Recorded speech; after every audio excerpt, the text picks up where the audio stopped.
우리는 종종 가족, 친구, 동료, 그리고 우리가 신뢰하는 가까운 사람들에게서 상처를 받습니다. 그러면 우리의 유리심장은 산산조각이 나죠. 남자친구에게 배신당하고 심지어 자살까지 생각했던 여성들도 있습니다. 자신은 많은 것을 바쳤지만 돌아온 것은 상대방의 무심함과 배신뿐이라고 느낍니다. 자신이 한 일이 결코 합당한 보답을 받지 못한다고 항상 느낍니다. 이것이 바로 감정 과잉 증후군이라 불리는 일종의 병입니다. 제가 하는 말이 귀에 거슬리고 특히 받아들이기 쉽지 않을 수 있으니 끝까지 잘 들어주시기 바랍니다. 고대의 지혜가 여러분께 인사드립니다. 많은 사람들이 감정에 너무 치중하여 항상 다른 사람에게 진심을 다하고 싶어 합니다. 당신이 진심을 다하는 것은 괜찮지만 문제는 다른 사람도 당신처럼 진심을 다해야 한다고 요구하는 것입니다. 그들이 그렇게 하지 않으면 당신은 도덕적으로 크게 비난하며 무너져 내립니다. 늘 눈물과 침을 튀기며 상대방에게 은혜도 모르는 배신자, 무정한 사람이라고 욕을 하죠. 마치 자신이 상대방의 18대 조상까지 구원해 준 것처럼 스스로를 대단하게 여깁니다. 말하자면 내가 너한테 이렇게 잘해줬는데 어떻게 나한테 이럴 수 있어? 하는 식이죠. 여기서 문제가 뭘까요? 문제는 그들이 당신에게 진심을 다해달라고 한 번도 요구한 적이 없다는 것입니다. 그저 당신 혼자 정이 넘쳐 스스로 판단하고 다른 사람도 그렇게 해주길 바랐을 뿐입니다. 그렇지 않으면 혼자 상처받고 슬퍼하는 거죠. 이것은 어린아이가 머릿속에서 소꿉장난을 하는 것과 다르지 않습니다. 당신이 나에게 사탕 1개를 주고는 내가 2개를 돌려주길 바라는 것과 같습니다. 주지 않으면 울고불고 온 세상에 내가 무정하고 의미 없는 사람이라고 떠들고 다니죠. 문제는 누가 당신에게 사탕 1개를 달라고 했습니까? 당신 스스로 원해서 준 것이 아닙니까? 예를 들어 일부 사장들도 이런 문제를 겪습니다. 김철수 씨가 회사에 처음 왔을 때는 아무것도 모르는 신입이었는데 사장이 직접 그를 뛰어난 인재로 키워냈습니다. 그가 유능해지자 사장에게 월급 인상을 요구하러 왔습니다. 사장은 그 말을 듣고 무너져 내리며 여기저기 다니면서 말했습니다. 김철수는 너무 이기적이야. 그가 오늘날 이 자리에 있는 건 다 내가 키워준 덕분인데 이제 와서 고마워하기는커녕 감히 나에게 요구를 해. 정말 배신자야. 사실 이런 사장들은 아직 어른이 되지 못한 것입니다. 남녀 관계 뒤에 숨겨진 음모를 꿰뚫어 봅시다. 첫째, 감정을 믿으면 평생 고생합니다. 주변 사람들에게 감정에 대해 이야기하면 그들은 당신에게 돈에 대해 이야기하는 것을 발견하게 될 것입니다. 당신이 감정에 대해 이야기하지 않고 일만 할 때 주변 모든 사람들이 당신에게 감정에 대해 이야기하는 것을 보게 될 것입니다. 부모님을 제외한 모든 감정은 한편의 연극입니다.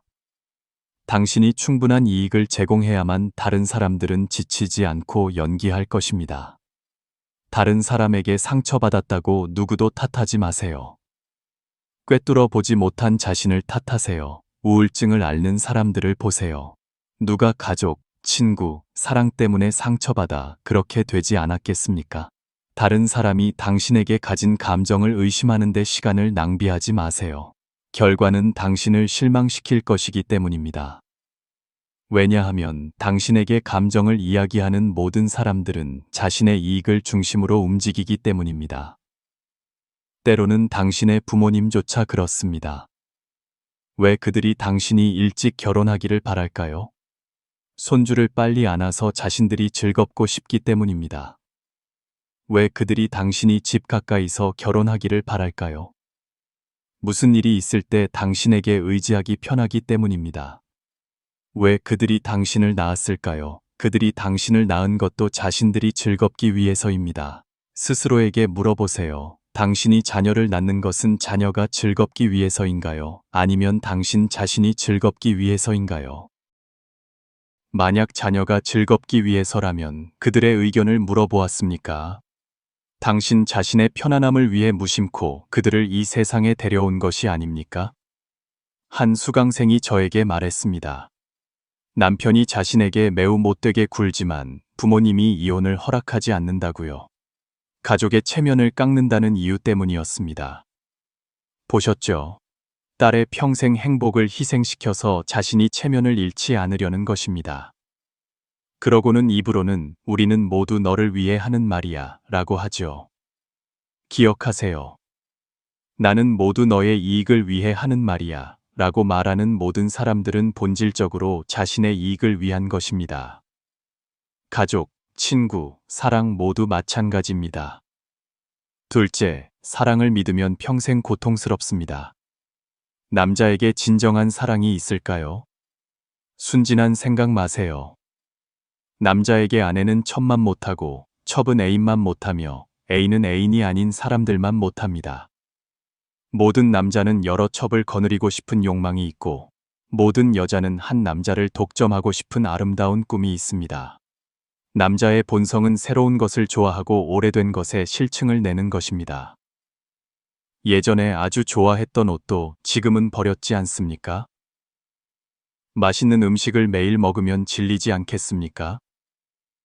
결혼은 사실 인간의 본성에 어긋납니다. 인간의 본성은 새로운 것을 좋아하고 오래된 것을 싫어하며 탐욕이 끝이 없기 때문입니다. 어떻게 평생 한 사람만 사랑할 수 있겠습니까? 무서운 것은 당신이 지금까지도 사랑을 믿고 있다는 사실입니다. 결혼할 때 가난하든 부유하든 나는 당신을 절대 떠나지 않겠습니다. 와 같은 의미 없는 말을 해서는 안 됩니다. 대신 나는 본능에 저항하고 나의 자아에 반항하여 당신을 영원히 사랑하겠습니다. 라고 말해야 합니다. 정말 우습게 들리죠. 아무리 아름다운 여성이라도 오랜 시간이 지나면 무미건조하게 느껴질 것입니다.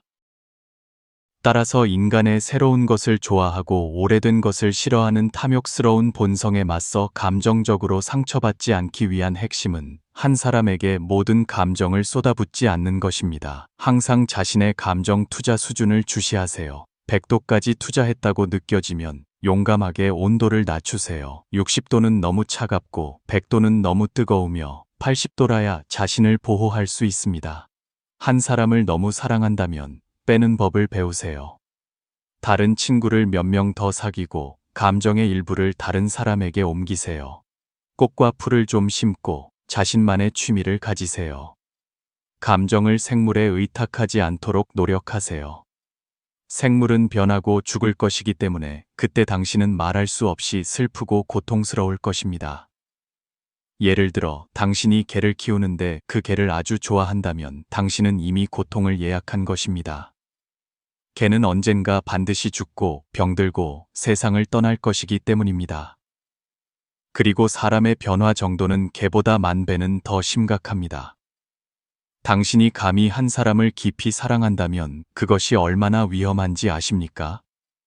한 남자가 분명히 당신을 사랑하지 않으면서 헤어지자거나 이혼하자는 말을 하지 않는다면 그는 입으로는 당신을 사랑한다고 말하지만 등 뒤에서는 당신에게 상처 주는 일을 합니다.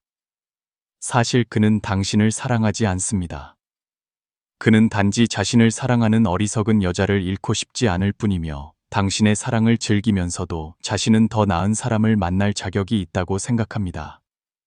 이것이 전형적인 보험용 관계입니다. 단지 그의 현재 조건이 이 나귀를 버릴 수 없게 할 뿐입니다. 하지만 조건이 무르익으면 그는 나귀와 말을 모두 키울 것입니다. 나귀는 그를 위해 일하고 말은 그를 데리고 경치를 구경하게 하죠. 그러니 정신 차리세요. 더 이상 감정에 눈이 멀지 마세요. 셋째, 애인을 믿으면 평생 슬픕니다. 어떤 사람이 저에게 물었습니다. 남자는 정말 애인을 사랑하나요? 저는 그녀에게 답했습니다. 애인이 뭔지 아세요? 그것은 공개할 수 없고 빛을 볼 수 없으며 다른 사람에게 알릴 수 없는 관계입니다. 은밀한 관계죠. 남자들이 애인을 찾는 것은 모두 외로움과 공허함 때문이지 진정한 사랑 같은 건 없습니다. 남자들은 단지 욕망을 좇을 뿐이고 공짜 잠자리를 원할 뿐입니다. 모든 것은 생리적 욕구를 해결하기 위함입니다. 이런 종류의 감정은 몰래 하는 것에 자극과 신선함을 줬습니다. 가장 중요한 것은 어떤 책임도 지지 않아도 된다는 점입니다. 그는 당신을 사랑하지 않습니다. 그는 단지 결혼에 얽매이는 것을 싫어할 뿐이고 애인 관계는 어떤 것에도 신경 쓸 필요 없고 책임질 필요가 없습니다. 남자들은 당신에게 먼저 헤어지자고 말하지 않을 것입니다. 당신이 매달릴까봐 두려워서 서서히 당신에게 냉담하게 대해 당신을 지치게 만들 것입니다. 남자가 바람을 피워 애인을 찾는 것은 딱 두 가지 상태뿐입니다. 한 번도 없거나 무수히 많거나. 그러니 이런 남자가 당신에게 충실할 것이라고 기대하지 마세요. 감정에 눈이 먼 여자들은 항상 말합니다. 남자는 정말 잔인해. 혼외 관계에서 그들은 단지 육체적 욕망을 채우려 할 뿐 진정한 감정 투자는 없어. 여기서 저는 남자들을 위해 한마디 변호해야겠습니다. 사실 남자들은 깊고 오래 갑니다. 단지 그들이 더 이성적일 뿐입니다. 왜냐하면 그들은 애인을 깊이 사랑할 수는 있지만 오직 아내에게만 오랜 시간을 바치기 때문입니다. 사실 이 마음은 매우 모순적입니다. 그는 당신의 사랑을 갈망하면서도 당신의 사랑이 안정적으로 유지되기를 바랍니다. 당신이 열정적이어도 되지만 그의 가정에 영향을 주어서는 안 됩니다. 당신이 깊이 사랑해도 되지만 그의 결혼 생활에 영향을 주어서는 안 됩니다. 더 잔인하게 말하면 내가 한가할 때 네 곁에 있을게. 내가 바쁠 땐 너도 견뎌야 해. 만약 불행히 다른 사람의 애인이 되었다면 어떻게 해야 할까요? 진정한 사랑을 기대하지 마세요. 남자의 자원을 활용하는 법을 배우세요. 만약 남자가 지위와 위치가 있다면 그의 인맥을 이용하세요. 먼저 자신을 위해 큰돈을 버세요.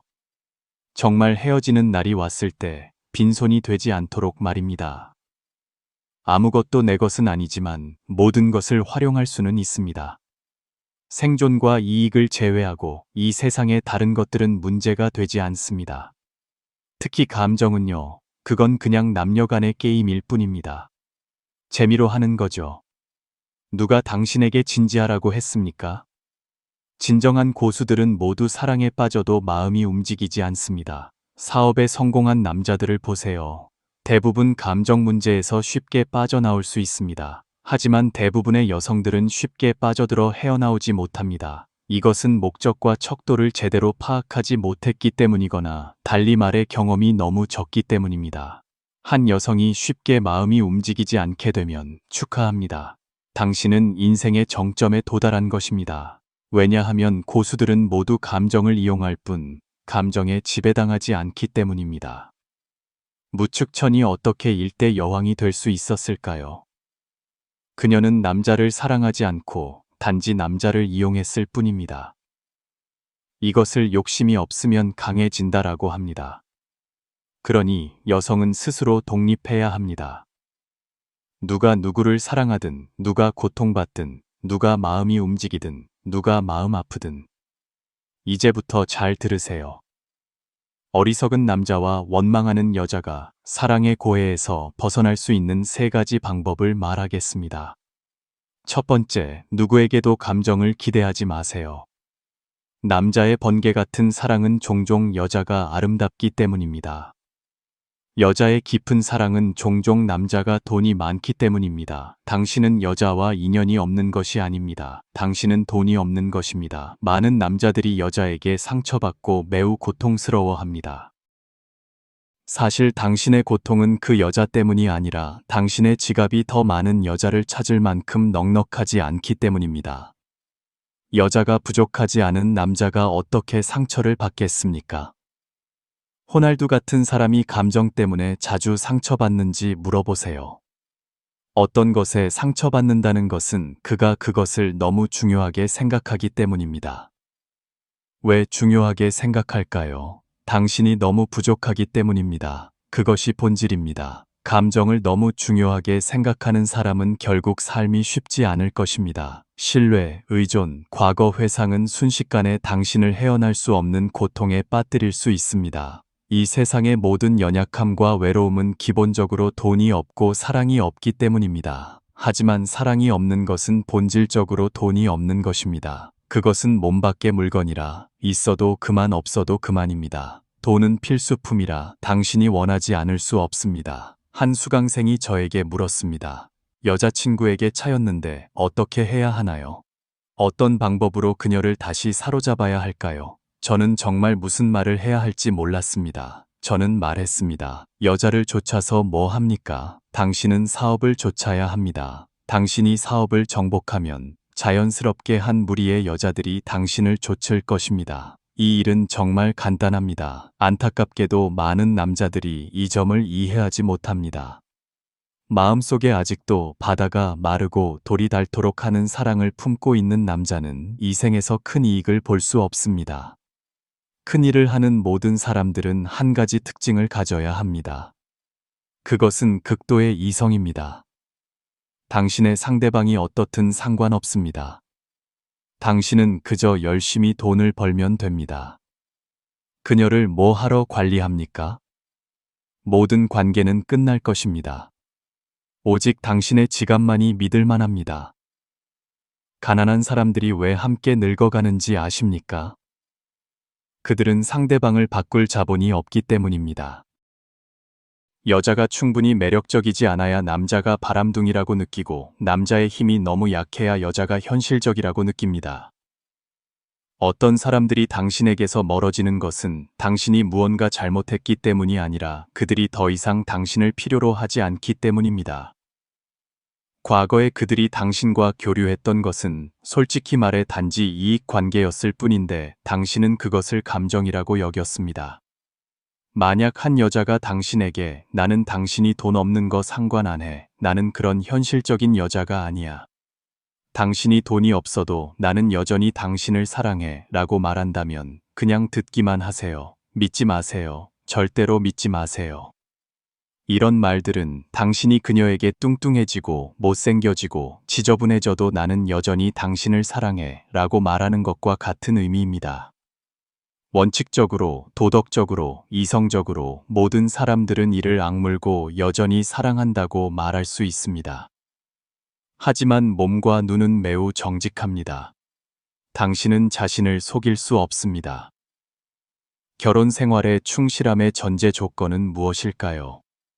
서로를 만족시킬 수 있는지의 문제입니다. 결혼 제도의 핵심 본질은 사회 발전에 기여하고 안정적인 노동력을 제공하기 위한 것이지 사랑을 위한 것이 아닙니다. 혼인법은 한 번도 사람들에게 사랑 때문에 결혼하라고 요구한 적이 없습니다.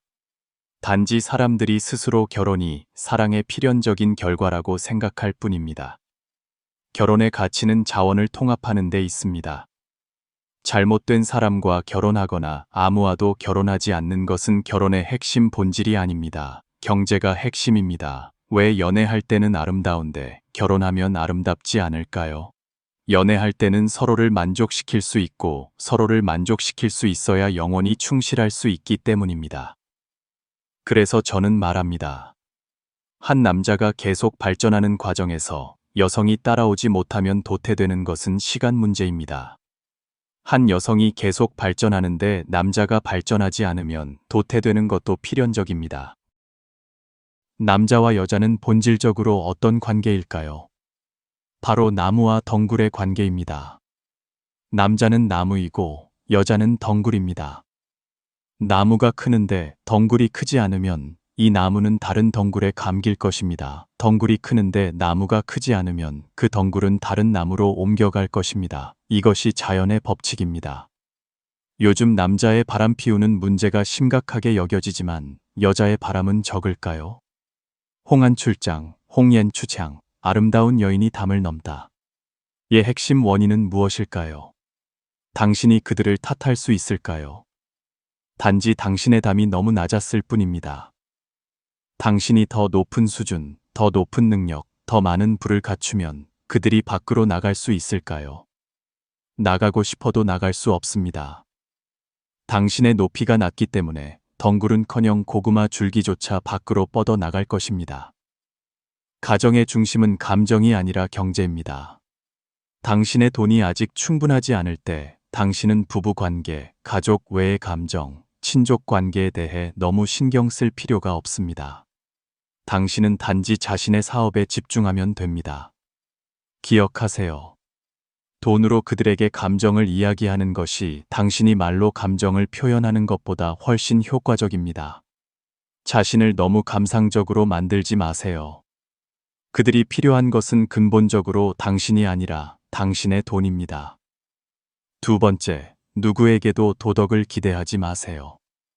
청나라 말기 최고의 관료였던 증국번은 처세술이든 업무 처리든 지식이든 품성이든 모든 면에서 후세의 귀감이 될 만한 인물이었습니다. 하지만 사실 그가 처음 관직에 올랐을 때는 일을 잘하지 못했고 조정의 거의 모든 곳에서 곱지 않은 시선을 받았습니다. 그는 자신을 도덕으로 얽매었을 뿐만 아니라 다른 사람의 도덕성에 대해서도 매우 높은 기대를 했기 때문입니다. 다른 관료들이 업무 방식에 조금이라도 흠이 있으면 그는 황제 앞에서 그들을 고발했습니다. 오늘은 이 사람을 고발하고 내일은 저 사람을 고발하여 거의 모든 사람들이 그를 싫어하게 만들었고 심지어는 모여서 그에게 대항하기도 했습니다. 당시 증국번은 매우 억울했습니다. 왜 자신이 이렇게 정직하고 청렴결백한데 결국 모두에게 적으로 찍혀 걸음이 힘든지 이해할 수 없었습니다. 그 후 그는 자신을 성찰하기 시작했고 마침내 도가의 극도로 부드러운 것은 부드럽지 않고 극도로 단단한 것은 단단하지 않다는 사상을 이해하게 되었습니다. 그때부터 그는 세상에서 가장 부드러운 것으로 가장 단단한 것을 제압한다는 삶의 원칙을 세웠습니다. 모든 일은 결과만 좋으면 되고 과정에 약간의 흠과 허점이 있는 것은 중요하지 않았습니다. 다른 사람의 업무 방식과 방법이 스스로 받아들이기 어려워도 간섭하지 않았습니다. 누군가 고의로 힘들게 하면 참았고 누군가 등 뒤에서 칼을 꽂아도 치명적인 상처가 아니면 조사하지 않고 스스로 치유하고 넘어갔습니다. 누구에게도 도덕을 기대하지 않고 오직 황제가 어려움을 해결하도록 돕는 데 집중했습니다. 오랜 시간이 지난 후 사람들은 증국번이 변했다는 것을 발견했습니다. 더 이상 까다로운 고슴도치가 아니었고 적들도 점차 사라졌으며 황제의 눈에 비친 그의 신뢰와 위신도 점차 쌓여갔습니다. 인간의 본성이 이기적이고 모든 사람의 모든 행동과 말이 자신의 이익을 중심으로 돌아간다는 것을 이해하면 당신은 자연스럽게 내려놓게 될 것입니다. 다른 사람에게 도덕을 기대하는 한 당신은 반드시 상처받을 것입니다. 남자는 평생 당신을 사랑할게 라고 말합니다. 여자는 가난과 질병에도 불구하고 절대 떠나지 않을게 라고 말합니다. 자식은 커서 반드시 부모님께 효도할게요 라고 말합니다. 직원은 사장님께 영원히 감사할 겁니다 라고 말합니다. 사장은 넌 영원히 내 형제야 라고 말합니다. 이런 말들을 믿는다면 당신은 곧 상처받을 것입니다. 이익 앞에서는 모두 동화일 뿐입니다. 만약 그렇지 않다면 그것은 이익이 충분히 크지 않았기 때문입니다. 제가 도덕을 이야기하지 말라는 것이 아니라 다른 사람이 당신에게 도덕적으로 대하기를 기대하지 말라는 것입니다. 사람은 오직 자신에게만 도덕적일 뿐입니다. 도덕으로 자신을 얽매되 다른 사람이 자신에게 도덕적이기를 얽매지 않는 것. 그것이 진정한 도덕입니다. 도덕으로 다른 사람이 자신에게 도덕적이기를 얽매는 것은 비도덕적인 것입니다. 세 번째, 항상 자신을 좋은 사람이라는 병풍으로 세우려 하지 마세요. 어제 한 친구가 전화를 걸어왔습니다. 그의 처남이 예전에 사업 자금으로 5천만 원을 빌려갔고 그 후 장인이 위독해져서 그가 혼자 수천만 원의 병원비를 지불했다고 합니다. 장인이 돌아가신 후 그는 장모와 처남에게 이 의료비를 반으로 나누는 것이 어떻겠냐고 말했습니다. 결과는 장모에게 한바탕 욕을 먹었습니다. 사위가 너무 냉정하고 장인 몸에 쓴 돈을 계산한다고 말입니다. 그는 집에 와서 아내에게 이야기했습니다. 결과적으로 아내도 그를 책망했습니다. 왜 그렇게 쪼잔해? 오빠가 사업해서 돈을 못 버는데 사위로서 아버지가 당신 아버지가 아니야. 듣고 나서 그는 완전히 혼란스러웠습니다. 왜 자기가 낸 돈인데 욕먹는 사람이 자기 자신일까? 며칠 후 그는 생각 끝에 약값은 그냥 자신이 내기로 하고 처남에게 빌려준 사업 자금은 받아야겠다고 결심했습니다. 그래서 아내에게 말했습니다. 엄마랑 오빠한테 말 좀 해줘. 약값은 내가 낼게. 근데 오빠가 예전에 사업한다고 빌려간 5천만 원은 갚아야지. 듣고 나서 아내가 다시 화를 내며 그를 꾸짖었습니다. 왜 그렇게 돈만 생각해? 오빠가 당신 오빠 아니야. 지금 사업이 어려워서 돈도 못 버는데 돈을 달라고. 당신 그러는 거 사람이 할 짓이야. 두 사람은 한바탕 싸웠고 저녁에는 장모에게서 전화가 왔습니다. 장모는 또 그를 꾸짖었습니다. 걱정 마. 이 늙은이가 피를 팔아서라도 내 돈 갚아줄 테니 내 아들 더 이상 닥달하지 마. 내가 딸을 너한테 시집 보낸 지 몇 년인데 수천만 원이 아까워. 그 친구는 그날 밤 완전히 무너져서 저에게 어떻게 해결해야 할지 전화로 물었습니다. 저는 말했습니다. 돈은 그냥 포기하고 그 집안 전체와 연락을 끊어. 그가 말했습니다. 어떻게 그래? 그래도 한 가족인데 돈 안 받는 건 그렇다 쳐도 지금 온 가족이 나를 쪼잔하다고 하고 나한테 그렇게 의견이 있는데 그들이 나한테 더 이상 의견이 없게 하려면 어떻게 해야 해? 저는 말했습니다. 왜 굳이 그들이 당신에게 의견이 없게 만들어야 해? 당신은 다른 사람 눈에 그렇게 좋은 사람으로 보이고 싶은 거야? 피곤하지도 않아? 그가 말했습니다. 가족 관계가 중요하잖아. 가족 구성원 간의 관계를 잘 유지해야지. 저는 그가 너무 깊이 빠져 있다고 생각해서 제 관점을 제시했습니다. 사실 많은 사람들이 감정에 얽매이고 가족 관계에 묶여 있으며 항상 좋은 사람이 되고 싶어 하는 욕망 때문에 고통받습니다. 결과는 자신만 피곤하고 칭찬 한마디 듣지 못합니다. 이유는 간단합니다. 당신을 좋게 보는 사람들은 당신이 10번 잘하고 5번 못해도 여전히 당신을 좋게 생각합니다. 하지만 당신을 나쁘게 보는 사람들에게는 당신이 100번 잘해도 그들의 눈에 박힌 한 번의 잘못을 고칠 수 없습니다. 그럼 어떻게 해야 할까요? 그들의 시각을 바꾸려고 애쓰지 마세요. 그들을 멀리하고 그들에게 더 강하게 나가세요. 당신은 모든 사람에게 좋은 사람이 될 필요가 없습니다. 가족에게조차도요. 저는 스스로를 좋은 사람이라고 칭하는 것을 절대 좋아하지 않습니다. 왜냐하면 당신이 한 번 잘못하면 당신의 이전 모든 선행이 그들에 의해 지워질 것이기 때문입니다. 차라리 그들의 눈에 나쁜 사람으로 남아서 당신이 한 번 잘했을 때 그들이 그것을 뜻밖의 일로 느끼게 하는 것이 낫습니다.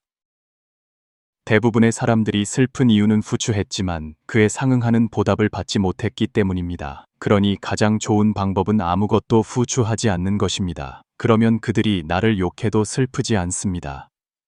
가장 무서운 것은 후추하고도 욕을 먹는 것입니다. 부모님을 제외하고 누구에게든 내가 당신에게 한 번 잘해주면 당신도 나에게 잘해주면 친한 친구가 될 수 있습니다. 내가 당신에게 한 번 잘해주었는데 당신이 보답하지 않으면 멀리하는 친구가 될 수 있습니다. 내가 당신에게 한 번 잘해주었는데 당신이 보답하지 않고 등 뒤에서 나를 욕하면 바로 차단합니다. 누구든지 상관없이요. 사람은 모두 약자를 괴롭히고 강자를 두려워합니다.